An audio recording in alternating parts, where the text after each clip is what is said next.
فأعوذ بالله من الشيطان الرجيم بسم الله الرحمن الرحيم وما آتاكم الرسول فخذوه وما نهاكم عنه فانتهوا صدق الله العظيم وقال النبي صلى الله عليه وآله وسلم فإن أصدق الحديث كتاب الله وخير الهدي هدي محمد صلى الله عليه وسلم وشر الأمور محدثاتها كل محدثة بدعة وكل بدعة ضلالة وكل ضلالة في النار أو كما قال عليه الصلاة والسلام.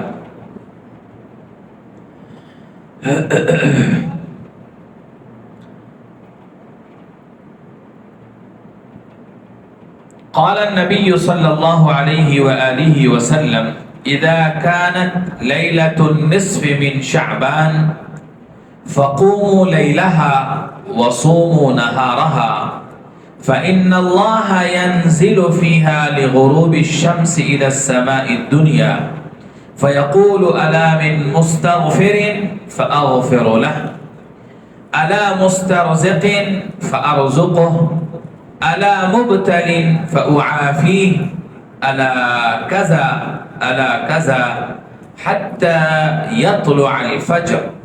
رواه محمد بن ماجه والبيهقي في شعب الإيمان كلاهما عن علي بن أبي طالب رضي الله عنه. وقال أيضا إن الله تعالى ينزل ليلة النصف من شعبان إلى السماء الدنيا فيغفر لأكثر من عدد شعر غنم كلب. رواه الترمذي ومحمد بن ماجه وصححه الباني في تعليقه على السنة لابن أبي عاصم. عزیزان محترم بزرگوں اور عزیز نوجوان ساتھیوں، ابھی میں نے آپ کے سامنے دو حدیث پڑھی ہے اور ان دونوں حدیثوں کا تعلق 15ویں شعبان کے رات سے متعلق، جس کو ہم عام طور پر لیلۃ البراءت، شب برات اس طرح کے نام سے پکارا کرتے ہیں. اور یہ رات اسلامی کیلنڈر کے اعتبار سے 14 تاریخ کا دن گزار کر رات مغرب جو شروع ہوتی ہے وہاں سے یہ رات شروع ہوتی ہے اور اسی رات کو 15ویں کا رات کہتے ہیں. اسلامی کیلنڈر کے اعتبار سے مغرب کے بعد یعنی جب سورج غروب ہو جاتا ہے تو تاریخ بدل جایا کرتی ہے. اس وجہ سے دن جو ہوتا ہے وہ 14 کا ہوتا ہے اور جب مغرب کے بعد رات شروع ہوتی ہے تو وہ 15ویں کی رات کہلایا کرتی. عزیزان محترم، یہ جو 15ویں کی رات ہے، اس رات کے حوالے سے آپ نے ہر سال اس کی اہمیت، اس کی فضیلت، کرنے کے کام اور نہیں کرنے کے کام اور دیگر چیزیں بڑی تفصیل سے سنتے آتے ہیں. اور یہ باتیں ہر سال بتایا بھی اسی لیے جاتی ہیں وَذَكِّرْ فَإِنَّ الذِّكْرَى تَنْفَعُ الْمُؤْمِنِينَ، کہ برابر کسی چیز کو بولتے رہنے سے، کہتے رہنے سے مومن کو اس سے فائدہ پہنچتا ہے. یہ قرآن کریم کہتا ہے اگر کسی چیز کو بولنا چھوڑ دیا جائے، کہنا چھوڑ دیا جائے، اس کی اہمیت اور اس کی فضیلت کو بتانا چھوڑ دیا جائے تو دھیرے دھیرے ذہن و دماغ سے اس کی اہمیت اور فضیلت گھٹتی چلی جاتی ہے اور پھر انسان اس کے چھوڑ دینے، اس کے ترک کر دینے کے اوپر بھی آمادہ ہو جاتا ہے اور زندگی سے وہ چیز دھیرے دھیرے ختم ہو جایا کرتی. اس بنیاد پر الحمدللہ ہر سال تفصیلی گفتگو کی جاتی. عزیزان محترم، یہ جو 15ویں کی رات ہے، اس سلسلے میں عام طور پر فضیلت کے طور پر کئی حدیثیں ذکر کی جاتی ہیں. اس میں سے سب سے پہلی حدیث میں نے آپ کے سامنے ابھی ذکر کیا ہے کہ اللہ رب العالمین 15ویں کی رات کو آسمان دنیا پر تشریف لاتا ہے، آسمان دنیا پر تشریف لاتا ہے، اور پھر وہاں سے پورے تمام دنیا کے انسانوں کو مخاطب کر کے اللہ تعالیٰ آواز لگاتا ہے. اور آواز کیا لگاتا ہے آگے کی بات میں انشاءاللہ بتاؤں گا، لیکن یہاں آپ ایک اہم چیز غور کیجئے اور سمجھیے، اس کو سمجھنا بہت ضروری ہے، اور وہ یہ ہے کہ اللہ تعالیٰ آسمان دنیا پر آتا ہے. اس کا کیا مطلب ہے؟ اللہ تعالیٰ آسمان دنیا پر آتا ہے، اس کا کیا مطلب ہے؟ دیکھیے، ہمارا عقیدہ ہے کہ اللہ رب العالمین جسموں سے پاک ہے. اللہ کو کوئی جسم نہیں ہے، اللہ جسم سے پاک ہے، اس کو کسی بھی طرح کا اعضاء اور جسم انسانوں کی طرح نہیں. یہ متفق علیہ عقیدہ ہے، پوری امت مسلمہ کا متفق علیہ عقیدہ ہے. اور یہ بات اس لیے کہی جاتی ہے کہ اگر اللہ کو جسم سے پاک نہیں مانا جائے گا تو اس کا مطلب یہ ہوگا کہ اللہ کوئی خاص جگہ بنایا ہوا ہے جہاں بیٹھتا ہے. ظاہر ہے جس کو جسم ہے اس کو جگہ چاہیے، اور جس کو جگہ چاہیے اس کا مطلب ہے کہ وہ محتاج ہے، ضرورت مند ہے، اس کو کسی چیز کی حاجت ہے. جیسے ایک انسان ہے، اس کو جسم ہے، اور جسم ہے تو اس کو بیٹھنے کی جگہ چاہیے، اور بیٹھنے کی جگہ چاہیے کا مطلب یہ ہوا کہ انسان ضرورت مند ہے، انسان کو چاہیے، اس کو جگہ چاہیے بیٹھنے کے لیے. تو اگر ہم اللہ کے لیے یہ عقیدہ رکھتے ہیں تو نعوذ باللہ اللہ کو گویا ہم محتاج ماننے والے بن جاتے ہیں، اور اللہ کسی کا محتاج نہیں ہے. اللہ هو الغنی، اللہ تو بے نیاز ہے، ہر چیز سے وہ بے نیاز ہے، سونے سے بے نیاز ہے، کھانے سے بے نیاز ہے، پینے سے بے نیاز ہے، وہ اٹھنے بیٹھنے سے، جگہ سے، ان تمام چیزوں سے بے نیاز ہے اللہ رب العالمین. البتہ قرآن اور احادیث میں جہاں بھی اللہ کا ہاتھ کا ذکر آیا، اللہ کے بیٹھنے کا تذکرہ آیا، اللہ کے نیچے اترنے کا تذکرہ آیا ہے، کما یلیق شأنہ، وہ اللہ نے اپنے لیے وہ ذکر کیا ہے تو اس کی کیفیت کیا ہوتی ہے وہ اللہ کو معلوم ہے، انسانوں کو اس کے بارے میں کچھ بھی پتہ نہیں. یہ تفصیل آپ کو معلوم ہونا چاہیے. اب آگے بات دیکھیے، اللہ کے آسمان دنیا پر آنے کا مطلب یہ ہے کہ اللہ رب العالمین اپنی رحمت کو خصوصی طور پر اہل دنیا کے لیے متوجہ کر دیتا ہے. اپنی رحمت، اپنی برکت، اپنی خصوصی توجہ اور اپنی عنایت کو اللہ رب العالمین تمام انسانوں کی طرف کر دیتا ہے، اور ایک خاص آفر اللہ رب العالمین دیتا ہے. اور اس وقت اللہ تعالیٰ یہ کہہ رہا ہوتا ہے کہ ہے کوئی مغفرت چاہنے والا، میں اس کی مغفرت کر دوں، ہے کوئی رزق چاہنے والا، میں اس کو رزق عنایت کر دوں، ہے کوئی مصیبتوں میں، پریشانیوں میں، دقتوں میں، بیماریوں میں مبتلا شخص اور وہ اس سے بچنا چاہتا ہو، دقت سے نکلنا چاہتا ہو، بیماری سے شفا چاہتا ہو، فَأُعَافِيهِ، تو میں اس کو عافیت دے دوں اس چیز سے. ہے کوئی بندہ آئے اور یہ ساری چیزیں مانگے، آگے فرمایا الا کذا الا کذا، اس طرح کچھ بھی کوئی مانگنے والا ہو تو ہم اس کی مغفرت کرنے کے لیے تیار ہے. آئے وہ تو اللہ کی رحمت متوجہ ہو جاتی ہے، اور اللہ ان تمام بندوں کی سننے کے لیے تیار رہتا ہے جو بندے اللہ سے مانگنے کے لیے تیار ہوتے ہیں. ایک بات تو یہ کہی گئی ہے. عزیزان محترم، یہاں ایک بات آپ اور یاد رکھیے کہ اللہ تعالی صرف سال میں ایک مرتبہ 15ویں شعبان کو ہی انسانوں کی طرف، مومنوں اور مسلمانوں کی طرف متوجہ نہیں ہوتا ہے. آسمان دنیا پر سال میں ایک ہی مرتبہ نہیں آتا ہے.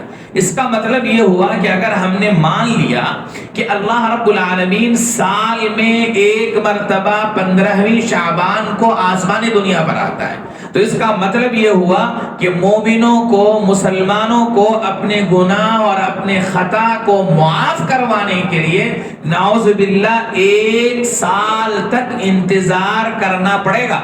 جب وہ سال مکمل ہوگا اور 15ویں کی رات شعبان کی رات آئے گی تب جا کر اللہ اس کی مغفرت فرمائے گا. ہمارا ایسا عقیدہ نہیں. میں مثال دیتا ہوں. یہاں جو حدیث ذکر کی گئی ہے اس حدیث میں اور ایک حدیث میں آپ کو سناتا ہوں, دونوں میں فرق آپ کو سمجھ میں آ جائے گا. اللہ کے نبی علیہ الصلوۃ والسلام نے ارشاد فرمایا, اللہ رب العالمین ہر رات کو, اللہ تعالی ہر رات کو آخری پہر میں یعنی رات کے آخری حصے میں اللہ رب العالمین آسمان دنیا پر آتا ہے. ہر دن, ہر رات کو, ہر تاریخ کو, ہر سال, ہر مہینے کی ہر رات کو اللہ تعالیٰ آسمان دنیا پر آتا ہے اور اس وقت یہی آواز لگاتا ہے کہ ہے کوئی جاگا ہوا بیدار شخص جو اٹھے اپنے بستروں سے اور آئے اللہ کی بارگاہ میں اور توبہ کرے اپنے گناہوں سے, مغفرت چاہے اپنے گناہوں سے. ہے کوئی رزق طلب کرنے والا آئے رزق مانگے, ہے کوئی اپنی عمروں میں اضافہ اور برکت کی دعا مانگنے والا آئے وہ مانگے ہم سے. ہے کسی ضرورت اور کسی طرح کی طلب اور حاجت والا شخص آئے, اس کی ضرورت کو, اس کی طلب کو, اس کی حاجت کو ہم پوری کریں گے.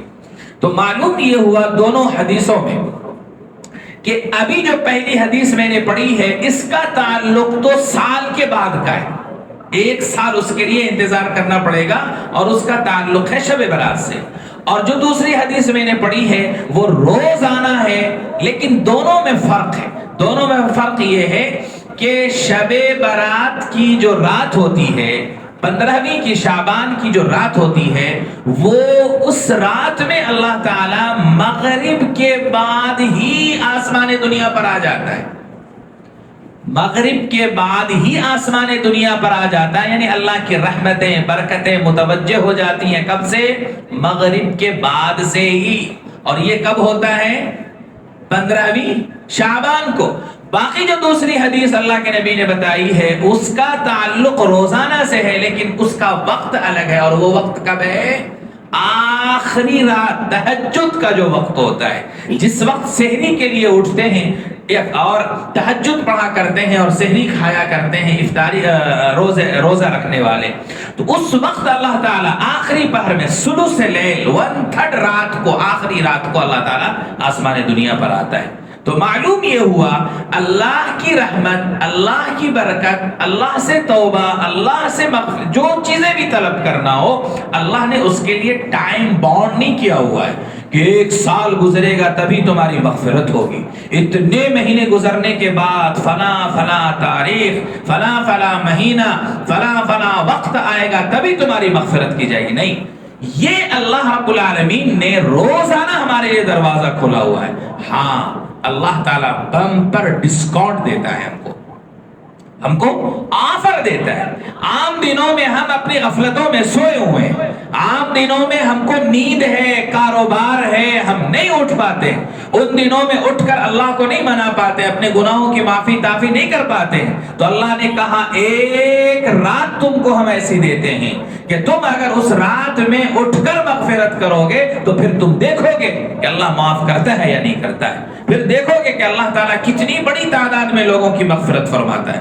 چنانچہ اگلی حدیث رسول اللہ صلی اللہ علیہ وآلہ وسلم نے ارشاد فرمایا, یہ جو 15ویں کی رات ہے اس رات میں اللہ رب العالمین بڑی تعداد میں لوگوں کی مغفرت فرماتا ہے.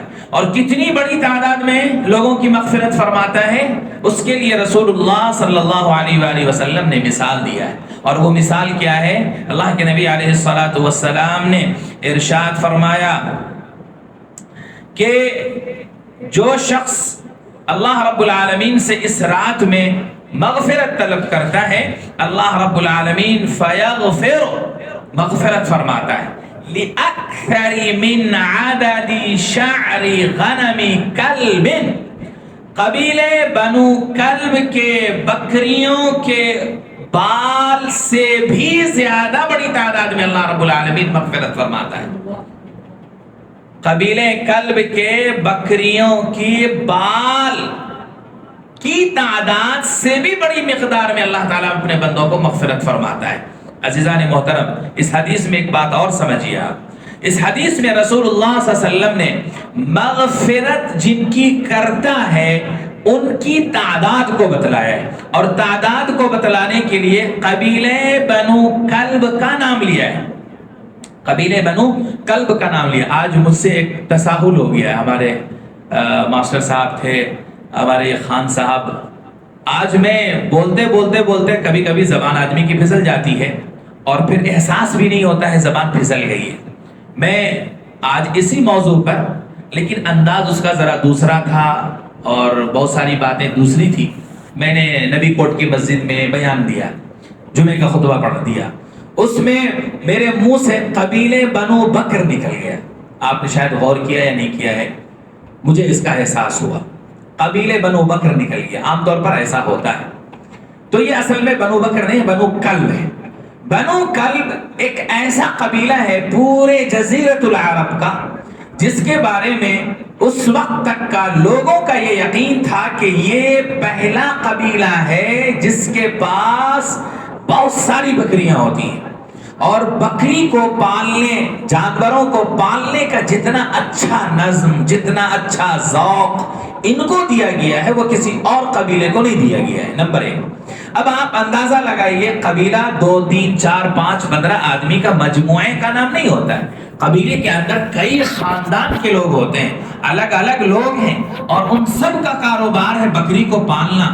تو معلوم یہ ہوا ایک تو بڑی تعداد میں بکریاں ہیں، بڑی تعداد میں بکریاں، اور پھر ان بکریوں کے جسم کے اوپر، کھال کے اوپر موجود جو بال ہے، ایک بکری کے بال کو بھی گنا نہیں جا سکتا ہے، انسان نہیں گن سکتا ہے۔ آج انسان مشین ایسی بنا لیا ہے جس پر وہ کروڑوں کھربوں روپے کو گنتی کر سکتا ہے، چند گھنٹوں کے اندر وہ گنتی کر لے سکتا ہے، سیکنڈوں میں گنتی کر لے سکتا ہے۔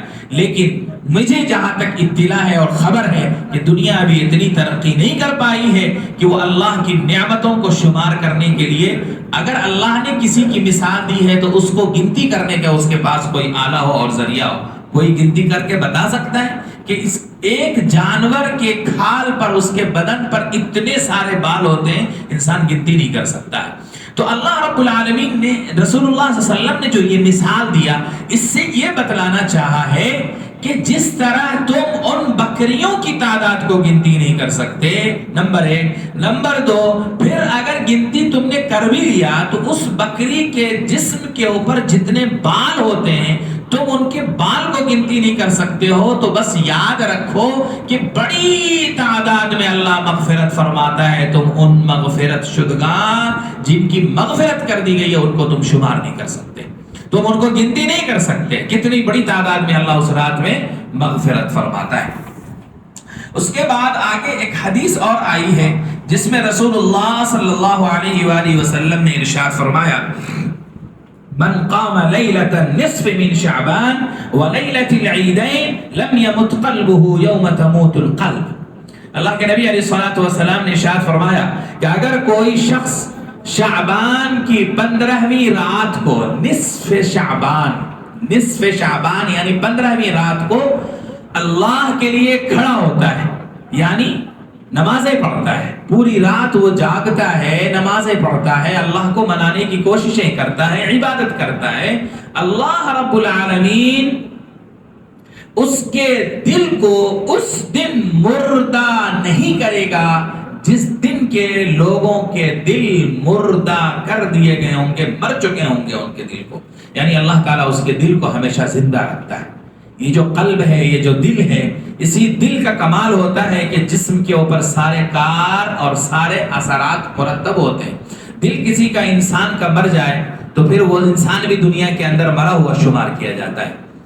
خیر، میں تفصیلات میں نہیں جانا چاہتا ہوں۔ اللہ کے نبی علیہ الصلوۃ والسلام نے کہا کہ جو 15ویں شعبان کو اور عیدین یعنی عید الاضحیٰ اور عید الفطر کی رات کو اور 8ویں ذی الحجہ اور 9ویں ذی الحجہ، یہ 5 راتیں ہیں، ان 5 راتوں کو جو جاگ کر اللہ کی عبادت کرتا ہے، اللہ رب العالمین اس کو، اس کے دل کو کبھی موت یا اس کے دل کو کبھی مردہ نہیں کرے گا۔ ایک حدیث یہ بیان کی گئی ہے۔ اس کے بعد ایک اور حدیث بیان کی گئی ہے اسی سے متعلق تقریباً ہے، جس میں اللہ کے نبی علیہ الصلوۃ والسلام نے ارشاد فرمایا کہ جو شخص 5 راتوں کو جاگتا ہے، اس میں بھی 5 راتوں سے مراد یہی راتیں ہیں 8ویں ذی الحجہ، 9ویں ذی الحجہ اور 10ویں ذی الحجہ، کنٹینیو 3 راتیں، اس میں عید الاضحیٰ بھی آ گئی، ایک عید آ گئی، اور پھر عید الفطر جس کو ہم بڑی عید کہتے ہیں 4، اور 5ویں یہ لیلۃ النصف من شعبان، شعبان کی 15ویں رات۔ یہ 5 راتیں ہیں، اس کے تعلق سے اللہ کے نبی علیہ الصلوۃ والسلام نے ارشاد فرمایا کہ اگر کوئی شخص اس رات میں جاگتا ہے، عبادت کرتا ہے، اپنے گناہوں سے معافی مانگتا ہے، اللہ کو راضی کرنے کی کوششیں کرتا ہے، تو اللہ رب العالمین اس کے لیے جنت کو واجب کر دیتا ہے، اس کے اوپر جنت کو واجب اللہ رب العالمین کر دیتا ہے۔ عزیزان محترم، میں سمجھتا ہوں کہ 15ویں شعبان کے تعلق سے جو بھی حدیثیں آئی ہیں، ان تمام حدیثوں میں ایک بات تو بالکل صاف اور ستھری جو ہم کو معلوم ہو جاتی ہے، وہ یہ کہ اللہ رب العالمین نے اس رات کی بڑی اہمیت اور فضیلت بتائی ہے۔ اتنی بات واضح ہو گئی۔ اب آپ دوسری بات پر آئیے کہ کیا اس رات کے لیے رسول اللہ نے یا اللہ رب العالمین نے کوئی خاص عمل ہم کو ذکر کیا ہے؟ کوئی خاص عبادت اللہ نے ہم کو بتلایا ہے؟ ہمارے پاس 2 عید ہے، 2 عید ہے نا، ذرا بولیے زور سے، 2 عید ہے، نام یاد ہے آپ بولیے؟ عید الفطر، عید الاضحیٰ ہے۔ عید الفطر اور عید الاضحیٰ اللہ نے 2 عید دیا، اور لیکن اس کے ساتھ خاص عبادت بھی دیا ہے، نہیں دیا؟ دیا نا بھائی، 2 رکعت نماز ہے، عام نمازوں کی طرح ہے؟ نہیں ہے نا؟ 6 زائد تکبیریں آپ کو کہنا ہوتا ہے، کرتے نہیں کرتے؟ تو معلوم کیا ہوا کہ اس اللہ نے وہ عید دیا تو بطور عبادت کے الگ سے عبادت بھی اللہ نے عطا فرمائی ہے۔ رمضان دیا، رمضان دیا، اب رمضان آنے والا ہے تو اس کے لیے خاص عبادت اللہ رب العالمین نے عطا فرمایا، اور اس خاص عبادت کا نام کیا ہے؟ روزہ، دن کا اور رات کی تراویح اللہ نے عطا فرمائی ہے۔ آپ کو حج اللہ رب العالمین نے عطا فرمایا ذی الحجہ کے خاص ایک مہینے کے اندر، تو اس کے لیے عبادت بھی رکھی اللہ رب العالمین نے۔ خلاصہ یہ ہے کہ جتنی بھی ایام ہیں یا جتنے بھی اللہ رب العالمین نے دن مقرر کیے ہیں، اس میں اکثر کے لیے اللہ نے خاص کوئی نہ کوئی عبادت طے کر دیا ہے۔ لیکن شب برات، شب قدر، یہ 2 راتیں ایسی ہیں، آج کل شب معراج بھی آ گیا ہے، حالانکہ اس کی کوئی جاگنے اور اس کی کوئی اہمیت نہیں، عام راتوں کی طرح جاگے کوئی حرج نہیں۔ ان راتوں میں کوئی بھی خاص عمل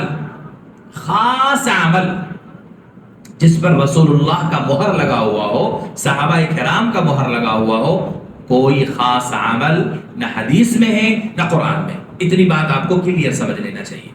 اب سوال یہ ہوتا ہے تو پھر آخر اس رات میں ہم کریں گے کیا؟ اللہ نے اتنی فضیلت بیان کر دی ہے تو اس میں عمل ہم کیا کریں گے جب کوئی خاص عمل نہیں ذکر کیا ہے؟ تو عمل کرنے کے لیے ہم آزاد ہیں، بالکل آزاد ہیں۔ آپ کو وقت ہے، طبیعت کر رہی ہے تو لمبی سے لمبی رکعت والی نمازیں پڑھیے، 2 رکعت پڑھیے، 4 رکعت پڑھیے، پوری رات پڑھیے، طبیعت ساتھ دیتی۔ نہیں بھئی ہم نماز نہیں پڑھ رہے ہیں، 2 ہی رکعت پڑھ کر کے تھک گئے ہیں، قرآن لے کر کے بیٹھ جائیں، قرآن پڑھیں، قرآن کے اوپر اللہ رب العالمین ثواب عطا فرمائے گا۔ کچھ دیر پڑھا، طبیعت مجھل ہونے لگی، تسبیح لے لو، ہاتھ پہ پڑھیں، تسبیح لے کر کے پڑھیں، ذکر کریں، الحمدللہ پڑھیں، سبحان اللہ پڑھیں، استغفار کریں، وہ بھی ہو گیا تو چلو بھئی ہاتھ اٹھاؤ اللہ کی بارگاہ میں، ہاتھ اٹھا کر کے اب مانگو، پوری رات مانگنا ہے، مانگتے رہیے۔ اللہ عبادتوں کا محتاج نہیں ہے کہ مانگنے کے لیے پہلے تم عبادت کرو تبھی تم کو ہم عطا کریں گے، ایسا نہیں ہے۔ کوئی کافر بھی مانگتا ہے اللہ اس کو دیتا ہے، اللہ نے کوئی شرط لگائی ہے کہ تم نے تو عبادت نہیں کیا تم کو کہاں ہم دیں گے؟ نہیں، کوئی شرط نہیں۔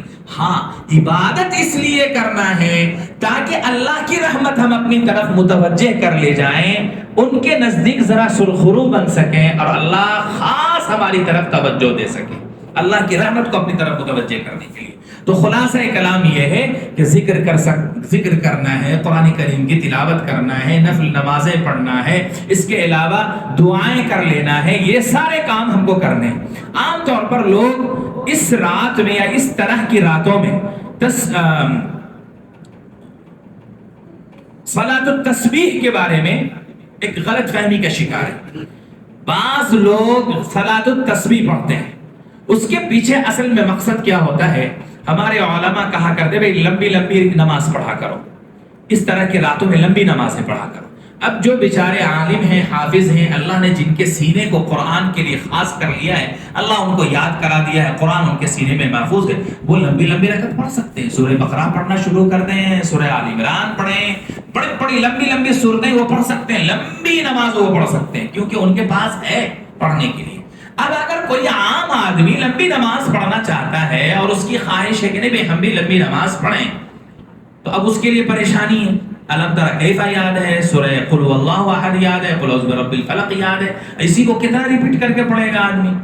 تو لمبی رمت نہیں پڑھ پاتا ہے. تو ایسے موقع سے علماء نے، فقہا نے، ہم جیسے ناکاروں نے مشورہ دیا کہ بھئی آپ صلاۃ التسبیح پڑھو، صلاۃ التسبیح پڑھو.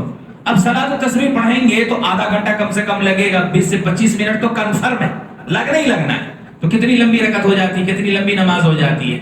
تو اب دھیرے دھیرے بعض لوگوں نے اس نماز کو یہ کہنا شروع کر دیا کہ بھئی شب برات ہے، شب قدر ہے، تو اب وہ نماز پڑھنا ہے تم کو.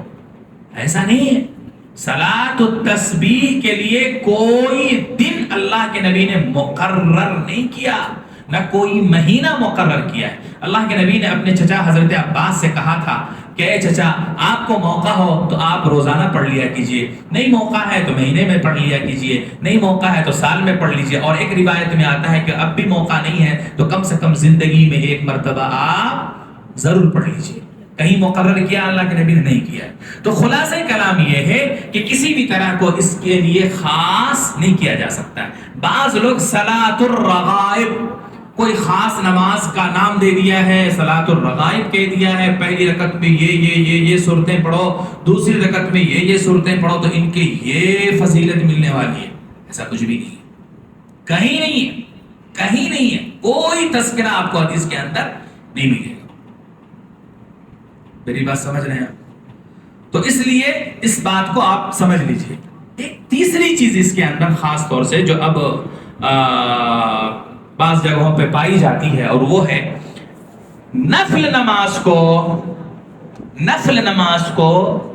جماعت کے ساتھ پڑھنا. جماعت کے ساتھ پڑھنا صحیح ترین روایت، صحیح ترین قول یہ ہے کہ وہ بھی جائز نہیں. علامہ شامی رحمۃ اللہ علیہ رد المختار کی شرح لکھنے والے، در مختار کی شرح لکھنے والے رد المختار، جو کسی بھی مفتی کو فتویٰ اگر دینا ہے تو وہ کتاب پڑھنا، سمجھنا اور اس کو دیکھ کر کے دینا لازمی، تقریباً لازمی. اس کو پڑھے بغیر کوئی بھی فتویٰ نہیں دے سکتا ہے. آج ہندوستانی نہیں، پوری دنیا کے تمام فتویٰ کے جو مرکز ہیں، دارالافتاء ہے، آپ کو وہ کتاب ملے گی عربی میں. عربی کی میں بات کر رہا ہوں. چنانچہ انہوں نے باضابطہ لکھا ہے کہ اگر کسی نفل نماز کے لیے اعلان کیا جاتا ہے، بلایا جاتا ہے، تداعی، اور بلا کر کے سب کو اکٹھا کر کے اس کو جماعت کے ساتھ پڑھایا جاتا ہے، تو یہ جماعت ترک سنت ہے، لازم ہے اس کو چھوڑنا، اور یہ بدعت ہے، یہ جائز نہیں ہے. سمجھ رہے ہیں؟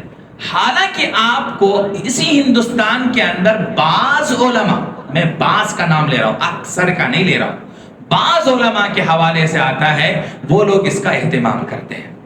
ٹھیک ہے، کریں، ہم نہیں کر سکتے، ہم نہیں کر سکتے. خلاصہ یہ ہے کہ یہ جو جماعتوں کے ساتھ پڑھنے کا رواج ہے، اس کا رواج رسول اللہ صلی اللہ علیہ وسلم سے، صحابہ سے ثابت نہیں ہے. وہ لوگ کیوں کرتے ہیں؟ ان کے اپنے دلائل ہیں. اس میں ایک دلیل تو یہ ہے کہ خانقاہوں میں پہلے سے چلا آ رہا تھا نماز سکھانے کے لیے، تو انہوں نے چلو بھائی نماز سیکھو. نماز سکھانے کے انداز میں انہوں نے شروع کیا، اور وہ دھیرے دھیرے معلوم ہے آپ کو، ایک روایت بن جاتی ہے. ایک صاحب گزر رہے ہیں، ان کو پیشاب لگا. میں ایک تفریح تباہ کے لیے بول رہا ہوں، جس کو جوک بولتے ہیں. گزر رہے ہیں اور ان کو پیشاب لگا. اب وہ بیچارے کہاں پیشاب کریں؟ اچھا، لوگ، راستہ ہے، ہر کوئی جا رہا آ رہا ہے، تو اسی جگہ پر تو کر نہیں سکتے، تو ذرا دور جا کے بیٹھے اور پیشاب کیا، اور پیشاب کرنے کے بعد ان کو لگا کہ کہیں ایسا نہ ہو کوئی ادھر سے گزرے اور وہ دیکھے تو اچھا نہیں لگے گا۔ وہ آرام سے اٹھنے کے بعد کچھ مٹی ایسے لیا، 1 سے 2 مرتبہ 3 مرتبہ جہاں پیشاب کیا تھا گیلا تھا اس جگہ پر مٹی ڈال کر کے اس کو برابر کر دیا، تو گیلا پن ختم ہو گیا، پانی چھپ گیا جو گیلا تھا۔ اتفاق سے اسی راستے سے گزرنے والا 1 سے 2 آدمی 3 آدمی نے دیکھ لیا، ارے یہ کچھ اٹھا کر کے ڈال لیں، وہ بیچارے چلے گئے، وہ پیشاب کر کے چلے گئے۔ ابھی جنہوں نے دیکھا تھا وہ بھی چپکے سے لگتا ہے کچھ ہے ضرور، وہ بھی گئے عقیدت سے محبت سے جناب پیشاب کے اوپر وہ بھی 2 مرتبہ 3 مرتبہ مٹی ڈالے، پھر تیسرے آئے، پھر چوتھے آئے، پھر 5ویں آئے، آتے آتے وہ قبر کی شکل بن گئی اور اس کو ایک نام دے دیا گیا، اور وہاں ماشاءاللہ وہ سب ہونا شروع ہو گئے جو آج کل ہمارے مزارات پر ہوتے ہیں۔ یہ میں مطلب مفروضہ نہیں سنا رہا ہوں، یہ ہے حقیقت ہے، حقیقت ہے، یہ کوئی مفروضہ نہیں ہے، حقیقت ہے یہ۔ تو اسی طریقے سے وہ چل پڑا۔ الغرض خلاصہ کلام یہ ہے کہ یہ جو نماز ہوتی ہے اس طرح جماعت کے ساتھ، اس کا کوئی ثبوت نہیں ہے، کوئی ثبوت نہیں ہے، نہیں کرنا چاہیے۔ آپ پوری رات تنہا جتنی نمازیں پڑھنا چاہتے ہیں، جتنی رکعت پڑھنا چاہتے ہیں پڑھ سکتے ہیں، اس کے لیے کوئی حرج کی بات نہیں ہے۔ عزیزان محترم، آج کی جو مطلب 15ویں شعبان کی جو رات ہوتی ہے، اس رات میں کچھ لوگوں کی مغفرت نہیں ہوتی ہے۔ میں بہت ساری باتیں ایسی ہیں جس کے بارے میں آپ کو اچھی طرح پتہ ہے، بس مسئلے کے طور پر 3 چیزیں بتلانا چاہتا ہوں، 3 چیزیں۔ نمبر 1، والدین کی نافرمانی کرنے والا، عاق للوالدین، والدین کی نافرمانی کرنے والا۔ والدین کی نافرمانی سے مراد ماں باپ شریعت کے دائرے میں رہتے ہوئے کسی کام کا حکم کرتے ہیں، کوئی آرڈر دیتے ہیں، اور بچہ یا بچی، بیٹا یا بیٹی وہ کام نہیں کرتے ہیں، نافرمانی کر جاتے ہیں، ان کا ادب و احترام کا خیال نہیں رکھتے ہیں، تو وہ نافرمان ہے۔ لیکن اگر ماں باپ شریعت کے خلاف کوئی کام کرنے کا حکم دیتے ہیں، شریعت اس کی اجازت نہیں دیتی ہے، تو پھر اس کام کو اگر بچے نے، بچی نے، بیٹا نے، بیٹی نے نہیں کیا تو اب یہ بیٹا بیٹی نافرمان نہیں کہلائیں گے۔ بات میری سمجھ رہے ہیں؟ بیوی کو چھوڑ دو، کوئی ریزن نہیں ہے، بیوی کو چھوڑ دو بولے تو بیٹا کیا چھوڑ دے گا؟ نہیں چھوڑ سکتا، نہیں چھوڑ سکتا، اور اس نے نہیں چھوڑا تو کیا بیٹا باپ کا یا ماں کا نافرمان ہو گیا؟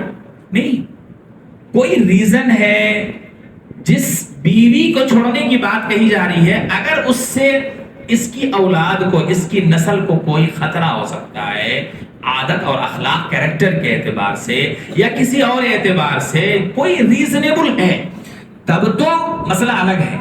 لیکن کوئی بھی بات نہیں ہے، گناہ کا کام ہے اور کہہ رہے ہیں کہ تم کو یہ کرنا پڑے گا، نہیں کرے تو منہ پھلا کر کے ماں باپ بیٹھے ہوئے ہیں، تو ظاہر ہے کہ اس کی اجازت نہیں، اس کی اجازت نہیں ہے۔ خلاصہ یہ ہے کہ ماں باپ کی جو نافرمانی کرنے والا ہے، اللہ رب العالمین اس کی مغفرت نہیں فرماتا ہے، ماں باپ کی نافرمانی کرنے والا۔ آج ہم جس دور سے گزر رہے ہیں، جس ایج سے ہم گزر رہے ہیں، جس زمانے سے گزر رہے ہیں، یہ بڑا خطرناک دور ہے، بڑا خطرناک دور ہے۔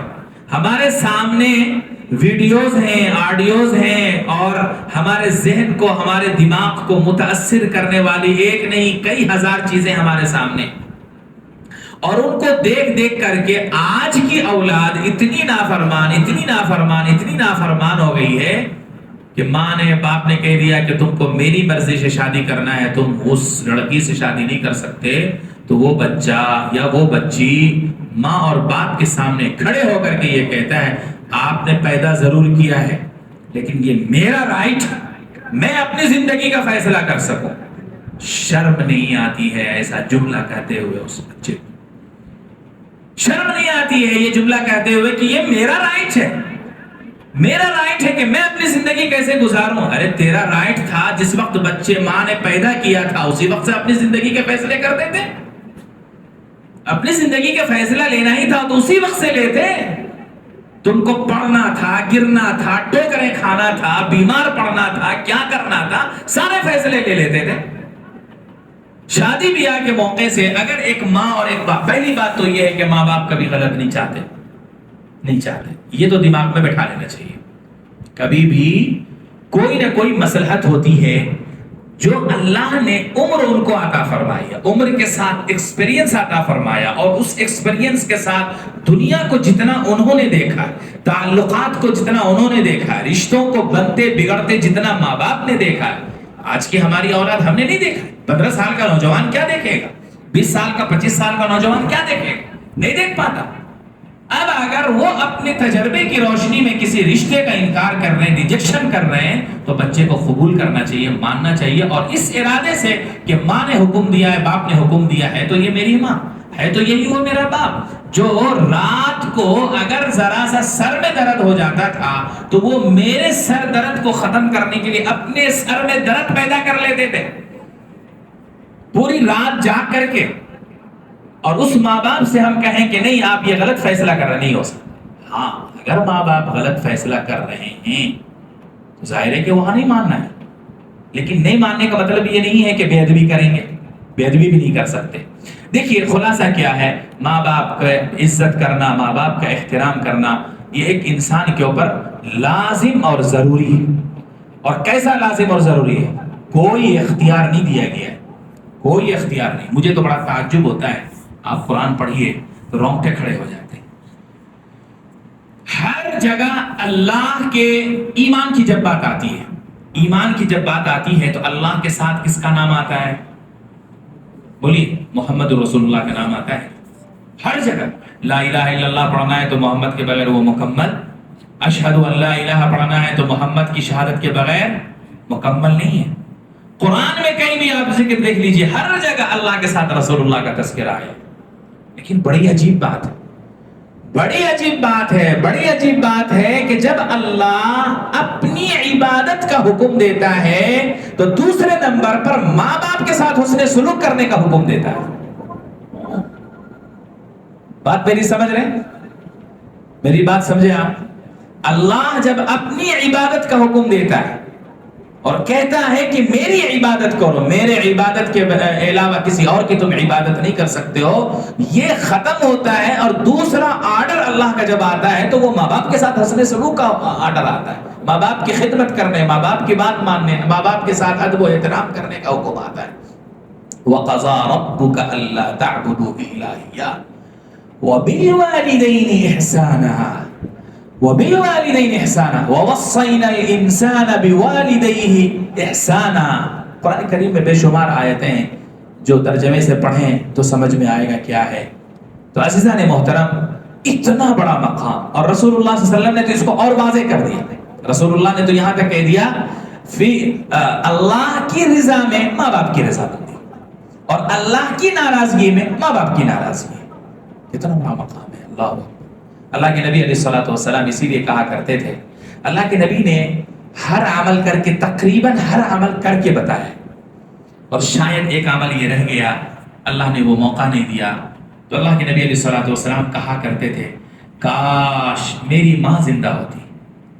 والد صاحب تو پہلے چلے گئے تھے نا، اللہ کے نبی کے پیدا ہونے سے پہلے ہی حضرت عبداللہ اٹھا لیے گئے تھے، اور جب رسول اللہ صلی اللہ علیہ وسلم پیدا بھی ہوئے، 6 سال کی عمر تھی، تو والدہ کا سایہ بھی سر سے اٹھ گیا۔ تو اللہ کے نبی علیہ الصلوۃ والسلام نے امت کو ہر کام تقریباً کر کے بتلایا، لیکن ماں باپ کی خدمت ایک ایسا موقع تھا جو اللہ نے موقع نہیں دیا۔ تو کہا کرتے تھے، بڑے درد سے کہا کرتے تھے کہ اگر میری ماں زندہ ہوتی، اگر میری ماں زندہ ہوتی اور میں محمد اپنے گھر کے کسی کونے میں نماز پڑھ رہا ہوتا۔ نماز کا مطلب آپ سمجھتے ہیں نا، اللہ سے ڈائریکٹ کنیکشن، اللہ سے ڈائریکٹ گفتگو، بات چیت، ضرورت، جو چیزیں ہیں اللہ سے بندہ کر رہا ہوتا ہے۔ اور سب سے زیادہ قریب بندہ کب ہوتا ہے؟ جب وہ زمین پر پیشانی رکھ دیتا ہے تو وہ اللہ سے سب سے زیادہ قریب ہو جاتا ہے، پھر کوئی نہیں ہوتا اس کے درمیان، وہ ہوتا ہے اللہ ہوتا ہے۔ اللہ کے نبی کہہ رہے ہیں کہ میں نماز میں رہوں، میں نماز کے اندر رہوں، اور میری ماں جو بوڑھی ہے، ضعیف ہے، اور وہ آواز لگائے یا محمد یا محمد، اے محمد اے محمد، تو رسول اللہ صلی اللہ علیہ وسلم نے کہا میں نماز چھوڑ دوں گا، میں نماز کی نیت توڑ دوں گا، اور دوڑے دوڑے پہلے میں ماں کی خدمت میں جاؤں گا اور کہیں گا میں حاضر ہوں ماں۔ کیا بات ہے، سمجھا آپ نے؟ نماز کی اہمیت کتنی ہے آپ کو پتہ ہے نا، کتنی اہمیت ہے نماز کی۔ اور دوسری طرف والدہ ہیں، والد ہیں، مثال میں تو اللہ کے نبی نے والدہ کا نام لیا ہے، والدین بھی اس میں دونوں شامل ہیں۔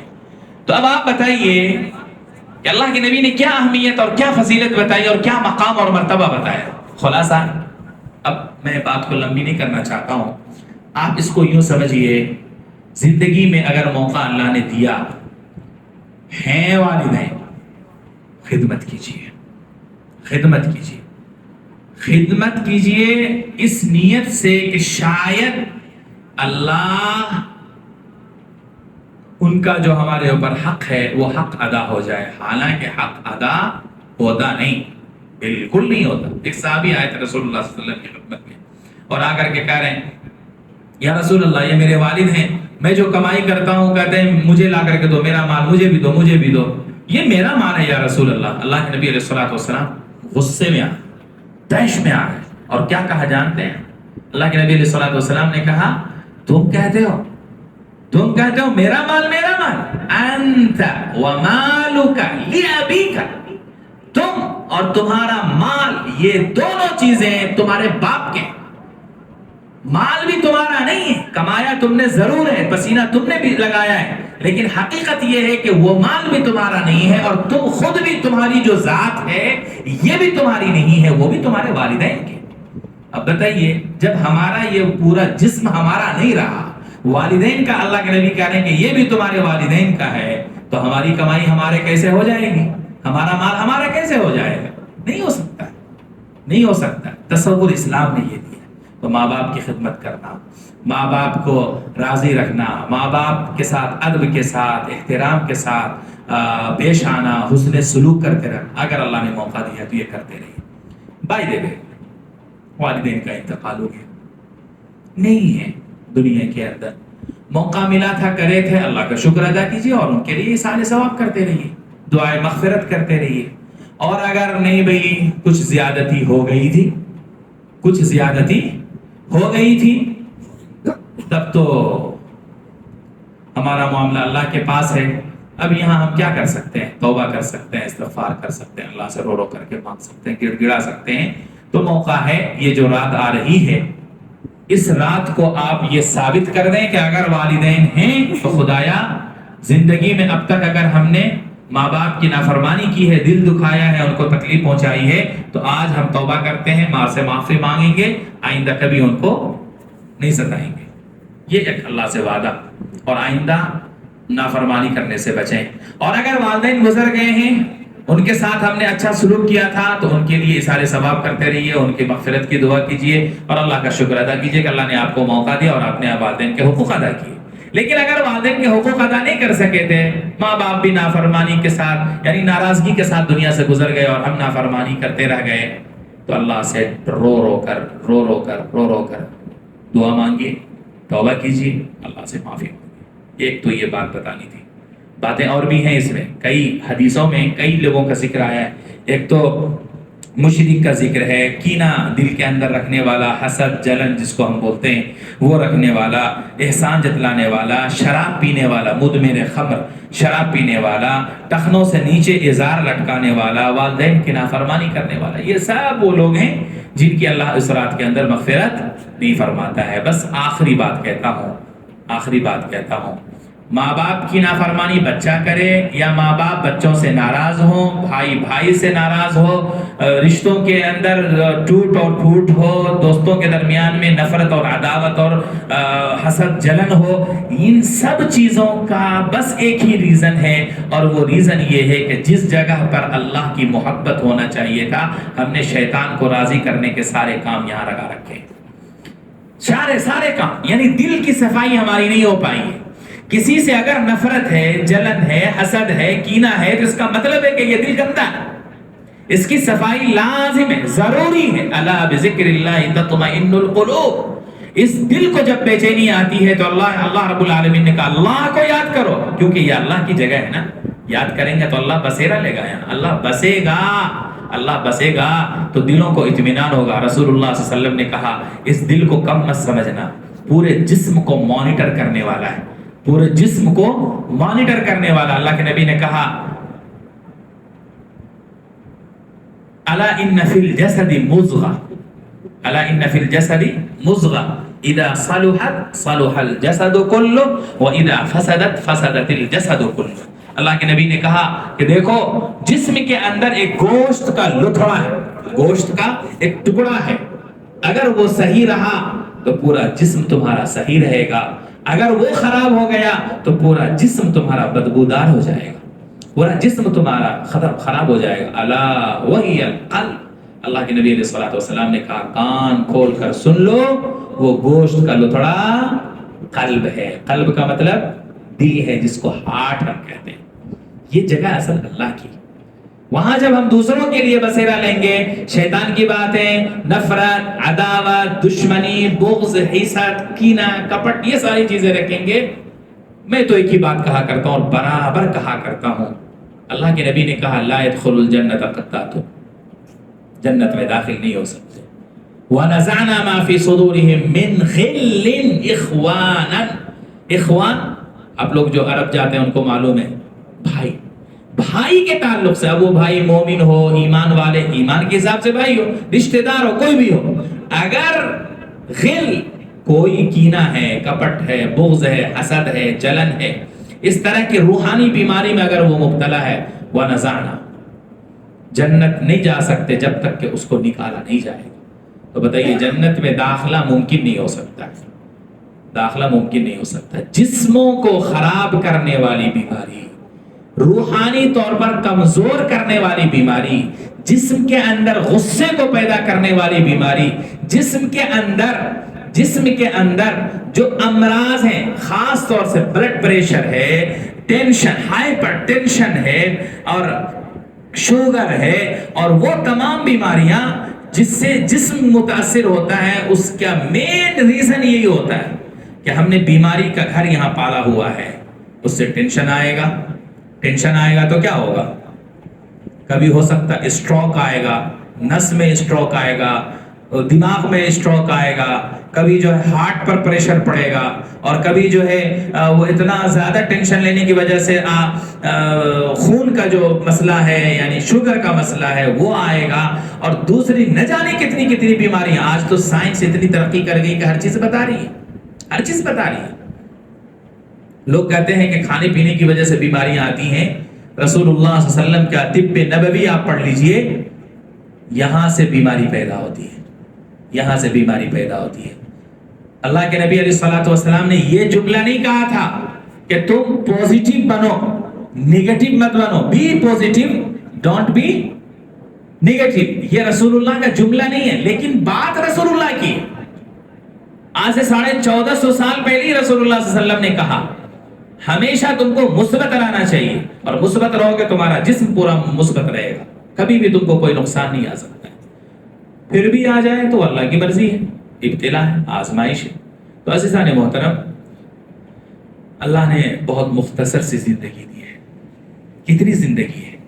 ہمارے ایک استاد محترم کہا کرتے تھے، اللہ ان کو جنت عطا کرے، ارے میاں تم لوگ کہتے ہو یہ الحدیث، وہ فلاں، یہ دھماکہ، وہ یہ، اللہ نے ہم کو اتنی چھوٹی سی زندگی دی ہے کہ ہم پیار بانٹنے لگ جائیں تو ہم کو پیار بانٹنے کا وقت کم پڑ جائے گا۔ تم کہتے ہو نفرتیں کرو، کہاں سے میں وقت لاؤں نفرت کرنے کے لیے؟ حضرت امام اشرف علی تھانوی رحمۃ اللہ علیہ، حکیم الامت، اللہ ان کا قول ہے۔ امام احمد رضا خان بریلوی رحمۃ اللہ علیہ کا انتقال ہوا، ایک مرید دوڑا دوڑا آیا حضرت کے پاس، کیا سوچ کر کے حضرت کو آج خبر دوں گا تو حضرت بڑے خوش ہوں گے ہم سے، کہیں گے واہ کیا تم خبر لے کر کے آئے؟ امام احمد رضا خان بریلوی رحمۃ اللہ علیہ کو جانتے ہیں نا آپ لوگ؟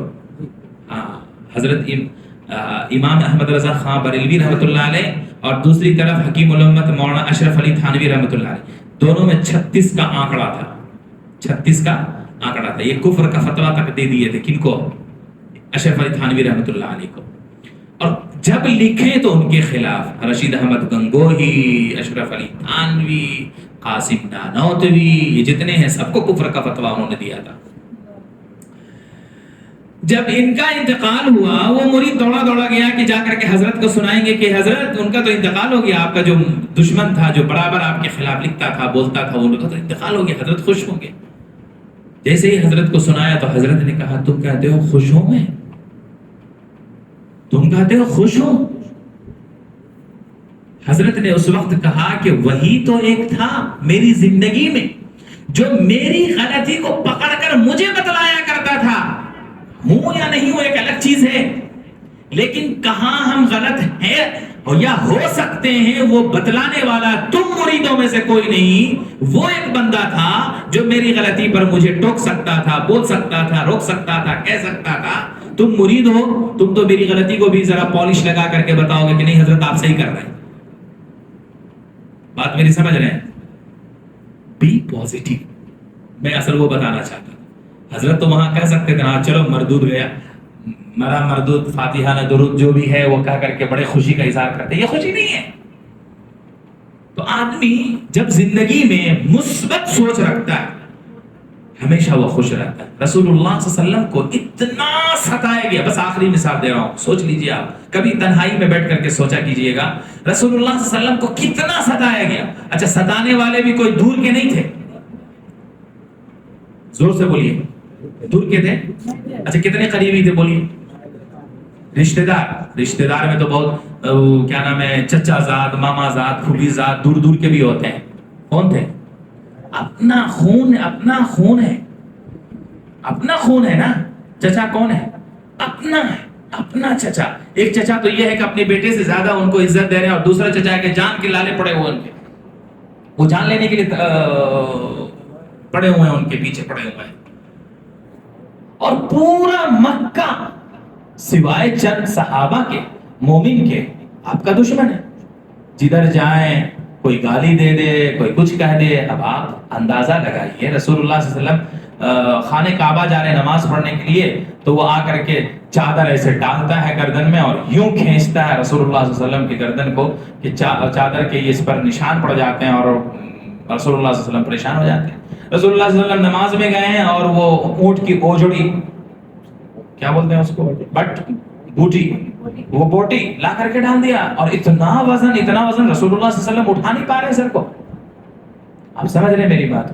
لیکن آپ ہم کو ایک روایت بتا دیجئے، قرآن کی کوئی ایک آیت بتا دیجئے جس میں رسول اللہ صلی اللہ علیہ وسلم فنا کے نام پر غصے میں ہوں، منہ پھلا کر کے بیٹھے ہوں، میں تو بات نہیں کرتا، میں تو تم سے رشتہ نہیں رکھتا، میں اپنے غم میں اپنے خوشی میں نہیں بلاتا، نہیں شریک کرتا۔ خدا کی قسم ایک روایت نہیں ملے گی۔ ہاں اللہ نے آپ کے غم کو ذکر کیا، اور وہ غم یہ ذکر کیا فَلَعَلَّكَ بَاخِعٌ نَفْسَكَ عَلَىٰ آثَارِهِمْ إِن لَّمْ يُؤْمِنُوا بِهَٰذَا الْحَدِيثِ أَسَفًا۔ یا رسول اللہ ایسا لگتا ہے کہ اگر یہ لوگ ایمان نہیں لائے تو آپ ان کے بارے میں سوچ کر آپ اپنی جان گنوا دیں گے۔ اللہ اکبر۔ ایمان کون نہیں لا رہے ہیں؟ جن کو آپ سمجھا رہے ہیں، جو دشمن بنا پڑا ہے ان کے بارے میں خیر خیر خیر، بھلائی بھلائی، سب کچھ بھلائی کے بارے میں سوچ رہے ہیں، ایک رتی برابر ان سے انتقام، بدلہ، کینہ، حسد، جلن، کپٹ کچھ نہیں رکھا۔ اس لیے رسول اللہ نے بہترین لائف گزاری، اچھی لائف گزاری، اور ایسی لائف گزاری کہ دنیا سے چلے جانے کے بعد بھی آج زندہ ہیں، ہمارے دسترخوانوں پر زندہ ہیں، ہمارے گھروں میں زندہ ہیں، ہمارے شادی خانوں میں زندہ ہیں۔ جہاں جہاں مسلمان سنت کو زندہ کرتا ہے، ہر جگہ رسول اللہ صلی اللہ علیہ وآلہ وسلم ذات کے اعتبار سے نہیں، تصورات کے اعتبار سے زندہ ہے۔ ایسی زندگی مبارک ہو۔ یہ زندگی کب ملتی ہے؟ جب ہم وہ طریقے پر زندگی گزارتے ہیں۔ اللہ تعالی ہم سب کو توفیق عطا فرمائے۔ ہمارے